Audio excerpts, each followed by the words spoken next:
ಮಿತ್ರರೇ ನಮಸ್ಕಾರ. ನಿಮ್ಮ ಬೈಕ್ನ ಆಯಿಲ್ ಚೇಂಜನ್ನು ನೀವೇ ಮಾಡಿಕೊಳ್ಳಬಹುದು. ಫಸ್ಟಿಗೆ 18 ನಂಬರ್ ಸ್ಪ್ಯಾನರ್ ತಗೊಂಡು ಎಂಜಿನ್ನ ಕೆಳಗಡೆ ಕೊಟ್ಟಿರುವಂಥ ಸ್ಕ್ರೂವನ್ನು ತೆಗಿರಿ. ಆಗ ಮಡ್ ಆಯಿಲ್ ಎಲ್ಲ ಖಾಲಿ ಆಗುತ್ತೆ. ಅದಾದ ನಂತರ ಎಂಜಿನ್ನ ಕ್ಯಾಪನ್ನು ತೆಗೆದು ಅದರಲ್ಲಿ ಸ್ವಲ್ಪ ಡೀಸೆಲ್ ಹಾಕಿ ನಂತರ ಸ್ವಿಚ್ ಆನ್ ಮಾಡದೆ ಒಂದು 2-3 ಸಲ ಕಿಕ್ ಕೊಡಿ. ಆಗ ಎಂಜಿನಲ್ಲಿರುವಂಥ ಮಡ್ ಆಯಿಲ್ ಕ್ಲೀನಾಗಿ ಎಲ್ಲ ಹೊರಗೆ ಬರುತ್ತೆ. ನಂತರ ಅಲ್ಲೊಂದು ಚಿಕ್ಕ ಫಿಲ್ಟರ್ ಕೊಟ್ಟಿರ್ತೀನಿ, ಆ ಫಿಲ್ಟರ್ನ ಡೀಸೆಲಲ್ಲಿ ಚೆನ್ನಾಗಿ ವಾಶ್ ಮಾಡಿ ಹಾಕ್ಕೊಳ್ಳಿ.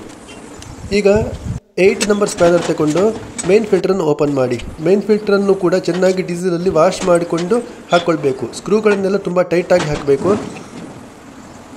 ಆ ಕ್ಯಾಪಿಗೆ ಒಂದು ಮಾರ್ಕ್ ಕೊಟ್ಟಿರ್ತಾನೆ, ಆ ಮಾರ್ಕ್ ಎಂಜಿನಲ್ಲಿರುವಂಥ ಮಾರ್ಕಿಗೆ ಮ್ಯಾಚ್ ಆಗುವ ಹಾಗೆ ನೋಡ್ಕೊಳ್ಳಿ. ನಂತರ ಒಳ್ಳೆಯ ಎಂಜಿನ್ ಆಯಿಲನ್ನು ಎಂಜಿನಿಗೆ ಹಾಕಿ. ಇಲ್ಲಿಗೆ ನಿಮ್ಮ ಬೈಕಿನ ಆಯಿಲ್ ಚೇಂಜ್ ನೀವೇ ಮಾಡಿಕೊಂಡ ಹಾಗೆ ಆಯಿತು. ಎಷ್ಟು ಈಸಿಯಾಗಿದೆ ಅಲ್ವಾ?